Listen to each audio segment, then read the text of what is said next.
Panahon na po talaga, di ba? 2 taon kalahati na si Pangulong Marcos. So siguro naman enough na yung 2 taon kalahati. Pag malapit ng mag 3 years actually ang Marcos administration, panahon na nga para ho ipakita ang talagang lideratong, hindi naman matapang, lideratong pwedeng katakutan, lideratong pwedeng mas itaas ng mamamayan ang respeto. Kaya ko binabanggit ito dahil yun pong style ni Pangulong Marcos ay talagang mabait na Pangulo. Hindi pumapatol sa mga iba-ibang mga issue at nakapokus lang siya sa kanyang trabaho. Maganda naman yun. Yun naman ang isa sa mga nakita kong magandang halimbawa sa ating kabataan at sa ating lahat na kahit na maraming pagsubok si Pangulong Marcos at ang administrasyon, hindi naman nasira yung focus talaga. Tuloy-tuloy yung kanyang trabaho sa development, infrastruktura, kasama dyan, pagpapalakas ng ekonomiya, pagbibigay ng ayuda sa nangangailangan, pagkalinga sa mga biktima ng kalamidad, typhoon, volcano eruption, at marami pang iba. Sa totoo lang po, kaya nga mataas ang kumpiyansa ng business community na mga foreign investor at mga national investor na Pilipino ay dahil sa hindi nagpapa-apekto sa political issue at mga batikos ang Pangulo. Kung sa iba-iba po kasing presidente, hindi lang ho dito, maaaring sa buong mundo, yung kanyang pinagdadaanan ngayon na masyado siyang pinersonal at pinagbantaan pa ng pangalawang Pangulo, hindi po biro yan. Hindi pangkaraniwan yan, sa totoo lang. Isa hong mataas na antas na dyan ay dapat ay mapipiko ng Pangulo, magagalit ang Pangulo, pero hindi ho nakitaan ng ganun. Ang sinabi lang ng Pangulo, hindi niya palalampasin. At dapat managot ang mga sobrang pagmumura at sobrang mga ginagawa na ng naninira sa kanya. Ganon kasimple. Hindi niya pinangalanan pero alam niya. Pero ang ating pinagtataka ngayon, doon sa the press conference ni Vice President Sara Duterte, yung pala ang kanyang pinanghuhugutan. Na kaya hindi na daw siya nagtitiwala na magiging parehas at ang tingin niya na magiging bias na ang investigasyon sa kanya, kay Vice President. Dahil daw sa sinabi ng Pangulo na hindi niya palalampasin itong nangyari. Just imagine, ganun lang ang sinabi ng Pangulong hindi niya palalampasin at karapatan naman niya yon para mabigyan ng hustisya ang mga nilalapastangan o inaabuso ng pangalawang Pangulo. Yung sagot agad ng Vice President, hindi siya nakakaramdam na magiging bias. Para bang ang gusto nitong si Sara Duterte, siya na yung nanlait, siya na yung nagbanta sa Pangulo, gusto pang bigyan siya ng pantay na pagtrato. Gusto pang siya yung masunod kung ano ang mga dapat na itanong at gawing investigasyon. Di ba kakaiba? Pero ganun pa man, dahil rule of law ang pinaiiral, ayun ho yung ginagawa ngayon. Pero ako naniniwala, after 2.5 years, dapat dagdagan na ng pangil, dapat dagdagan na ng tapang sa pagpapatupad ng mga batas. Kasi nakikita ngayon ng maraming kabataan, ang main constration, ang aking kasing nakikitang pangkalahatan na sitwasyon, nababahala ako na baka isipin ng kabataan, kayo po ng kabataan sa buong mundo na Pilipino, lalo na dito sa ating bansa. Huwag po niyong isipin na itong nangyayaring ito, isipin niyong pwede palang gawin ng Vice President niyang ganyan pwede palang gawin, kagawin din namin. Huwag po.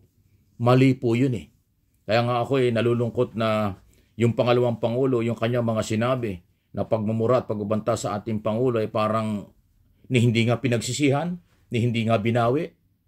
At until now, pinaninindigan niya na meron daw threat sa kanyang buhay, kaya daw ginawa niya yon.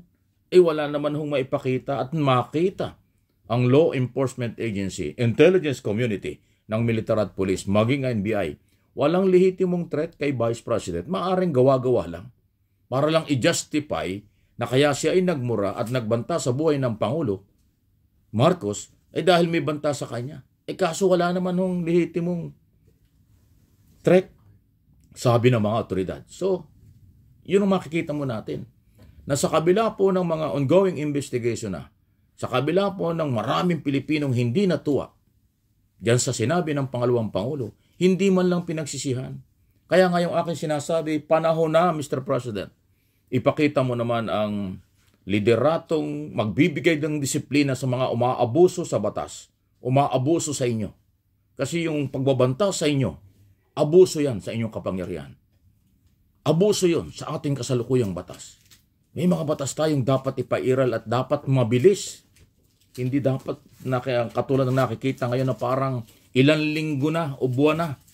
Yung nangyari yan, alalang. Wala pa kayong nahuli, wala pa kayong kinasuhan. Nag-aabang pa yung mga otoridad kung makikipag-ugnayan man ng matino yung subject for investigation. Bakit ganon?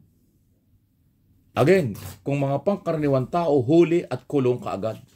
Pero pangalawang pangulo ang pinanggalingan, ngayon ay para tayong naghuhulaan, parang nagpapalakasan, parang until now walang respeto sa isa't isa. Paano ipapakita sa kabataang Pilipino na ito'y maganda? Natural hindi. Kasi dapat ating ipakita at ipakita ng Estado sa mga mamamayang Pilipino na yung batas ay hindi dapat binabaliwala. Hindi yan pinaghihintay. Dapat ipinatutupad kaagad kung sino man ang lumalabag. Yun ang importante. Hindi yung saka na lang kasi ito ay VIP. Hintayin natin dahil ito po ay malakas at ma-influensyang tao. Ay ano yun?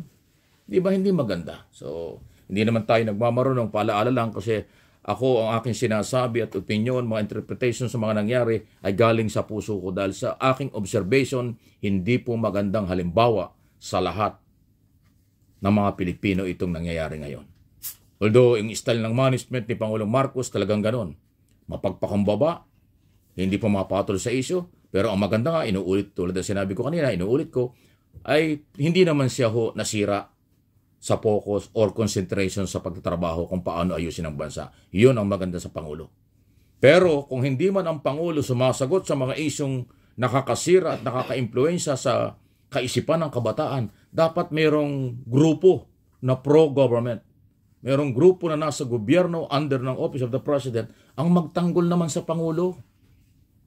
Kasi di ba, ang laki ng perang inilagay ng gobyerno sa yung laban sa fake news. Di ba? O nasa na yun? Bakit hindi nararamdaman? Patuloy pa rin ang fake news. Parang wala namang nakakasuhan sa fake news. Ay yung pong fake news nakakasira sa moral ng kabataan.